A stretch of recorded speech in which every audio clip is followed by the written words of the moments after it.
എന്നെ ഒരു സിനിമയ്ക്ക് കൊണ്ടുപോകണം. ഓർമ്മ ആകാശിനോട് പറഞ്ഞു. ഞാൻ നിന്റെ വേലക്കാരനൊന്നുമല്ല നീ ഓരോന്ന് പറയുമ്പോൾ അനുസരിക്കാൻ. എൻ്റെ ഭർത്താവിനോടാണ് ഞാൻ പറഞ്ഞത്. എൻ്റെ ആഗ്രഹങ്ങളൊക്കെ ഞാൻ മറ്റാരോടാ പറയുന്നത്? ഒരു പതിഭക്ത. ആകാശിന് പുച്ഛം തോന്നി.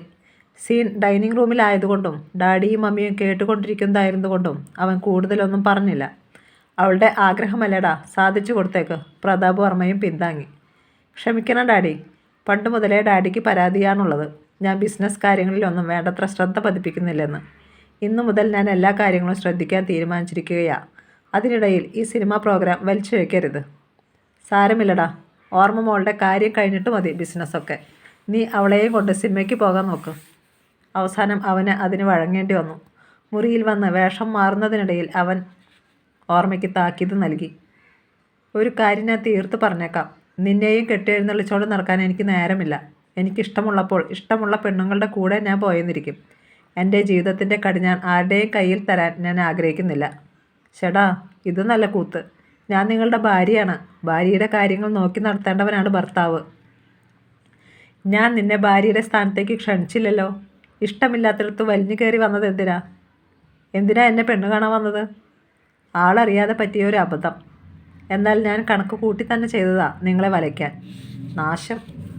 ശരിക്കും അങ്ങനെ തോന്നാൻ പോകുന്നതേയുള്ളൂ. കാറിൽ പോകാം. വേണ്ട, ബൈക്കിൽ മതി. ഞാനാ തീരുമാനിക്കുന്നത്. തർക്കം വിസിറ്റിംഗ് റൂമിൽ എത്തിയപ്പോഴായിരുന്നു. അതുകൊണ്ട് പ്രതാപ് വർമ്മ ഇടപെട്ടു. അവൾക്ക് ബൈക്കിൽ പോകുന്നതാണ് ഇഷ്ടമെങ്കിൽ അങ്ങനെ പോയാൽ മതി. അതിനും അവൻ വഴങ്ങി.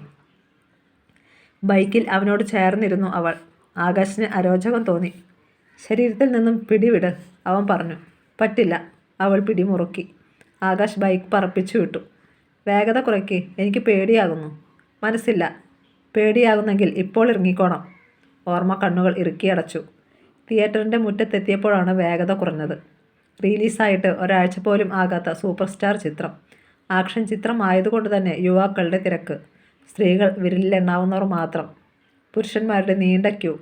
ഞാൻ ടിക്കറ്റ് എടുക്കാം. ഓർമ്മ സ്ത്രീകളുടെ കൗണ്ടറിനടുത്തേക്ക് നടന്നതും ചെറുപ്പക്കാർ അവളെ വളഞ്ഞു. ചേച്ചി, ഒരു ടിക്കറ്റ് കൂടി. പ്ലീസ് ചേച്ചി, 2 ടിക്കറ്റ് കൂടി. 1-2 പേർക്ക് അവൾ ടിക്കറ്റ് എടുത്തു കൊടുത്തു. തിരികെ വന്നപ്പോൾ ആകാശില്ല, ബൈക്കുമില്ല. വിഷമവും കോപവുമൊക്കെ ഒന്നിച്ചുണ്ടായി അവൾക്ക്. അവസാനം ടിക്കറ്റുമായി അവൾ ഗേറ്റിലേക്ക് നടന്നു. അത് കണ്ട പല ചെറുപ്പക്കാരും അവളെ കമൻ്റ് അടിച്ചു. തിയേറ്ററിന് നേരെ എതിർഭാഗത്ത് ഒരു ബാർ ഹോട്ടലായിരുന്നു. അതിൻ്റെ മുറ്റത്ത് ആകാശിൻ്റെ ബൈക്ക് ഇരിക്കുന്നത് അവൾ കണ്ടു. അവൾ ഹോട്ടലിൻ്റെ ഗേറ്റ് കടന്നപ്പോൾ വാച്ചർ വല്ലാത്ത ഭാവത്തിൽ ചിരിച്ചു. ഓർമ്മയ്ക്ക് അസഹ്യത തോന്നി.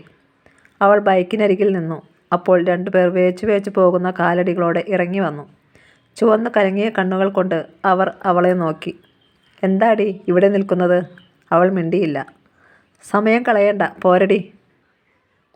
ഒരാൾ കാറിൻ്റെ ഡോർ തുറന്നു പിടിച്ചു കൊടുത്തു. അവൾ മറ്റെവിടെയോ നോക്കി നിന്നു. അപ്പോൾ രണ്ടാമൻ അടുത്തു വന്നു. 50 100 വേണമെങ്കിൽ കൂടുതൽ ചോദിച്ചോടി, അവൻ തരും. ഗൾഫിൽ നിന്നും ഇന്നലെ വന്നതേയുള്ളൂ. നിനക്ക് എന്തൊക്കെ വേണമെന്ന് പറഞ്ഞാൽ മതി. അയാൾ കൈ പിടിക്കാൻ വന്നപ്പോൾ ഓർമ്മ തെന്നി മാറി. ഏയ്! ബാറിൻ്റെ വാതിൽക്കൽ നിന്നും ശബ്ദം. അയാൾ തിരിഞ്ഞു നോക്കി. ആകാശ്. അവളെ വിട്ടേര്. വേറെ ആരെയെങ്കിലും പോയി നോക്ക്. അത് പറയാൻ നീ ആരാടാ? ഞാനോ? ആകാശ് ഇറങ്ങി വന്നു. പടക്കം പൊട്ടുന്നത് പോലെ ഒരടിയായിരുന്നു മറുപടി. ഇപ്പോൾ നിനക്ക് പിടികിട്ടിയോ ഞാൻ ആരാണെന്ന്? അടികൊണ്ട മനുഷ്യൻ തറയിൽ ചുരുണ്ട് കിടന്നു. ആകാശ് ബൈക്ക് സ്റ്റാർട്ട് ചെയ്തു. കേരടി. അവൾ അനുസരിച്ചു. അവർ തിരിച്ചു ചെന്നപ്പോൾ പ്രതാപ് വർമ്മയും മേനകയും അത്ഭുതം കൂറി. നിങ്ങൾ സിനിമ കാണാതെ തിരിച്ചു പോന്നോ? എന്തു പറ്റി? ഓർമ്മ ഒന്നും പറയാതെ അകത്തേക്ക് പോയി. ആകാശ് മറുപടി നൽകി. അവിടെ ചെന്നപ്പോൾ അവൾക്ക് വല്ലാത്ത തലവേദന. തിരിച്ചു പോന്നാക്കാം എന്ന് വെച്ചു. ആ, തലവേദനയായിരിക്കുമ്പോൾ സിനിമ കാണരുത്, വർമ്മ പറഞ്ഞു. പോന്നത് ഏതായാലും നന്നായി. ആകാശ് റൂമിലെത്തുമ്പോൾ കിടക്കയിൽ കമിഴ്ന്നു കിടന്ന കരച്ചിലാണ് ഓർമ്മ. അവന് തെല്ലും മനസ്സലിവ് ഉണ്ടായില്ല. പകരം ക്രൂരമായ ആനന്ദമാണ് തോന്നിയത്. സിനിമയ്ക്ക് പോകേണ്ടത് ഞാൻ പലവരും പറഞ്ഞതല്ലേ? നിന്നെയും കൊണ്ടുപോകാൻ എനിക്ക് കഴിയില്ലെന്ന് തുറന്നു പറഞ്ഞില്ലേ? കൂടെ കെട്ടിയെടുക്കണമെന്ന് പറയുന്നതിൻ്റെ കൊതി തീർന്നില്ലേ? ഇല്ല. പെട്ടെന്ന് അവൾ എണീറ്റിരുന്നു. നിങ്ങൾ എന്തൊക്കെ കാട്ടിക്കൂട്ടിയാലും നിങ്ങളെ വിട്ടിട്ട് ഞാൻ പോകുന്ന പ്രശ്നമില്ല. നമുക്ക് കാണാം. കാണാം. ആകാശും ഓർമ്മയും റോസ് വില്ലയിലെത്തി. കുമാരൻ തമ്പിയും നളിനാക്ഷിയും അവരെ കാത്തിരിക്കുകയായിരുന്നു. അവരുടെ മുന്നിൽ വെച്ച് തികച്ചും മാതൃക ദമ്പതികളായി അഭിനയിച്ചു ആകാശും ഓർമ്മയും. ടൊയോട്ട കാർ ആകാശിന് തരുവാനാണ് ഞങ്ങളുടെ ഉദ്ദേശം.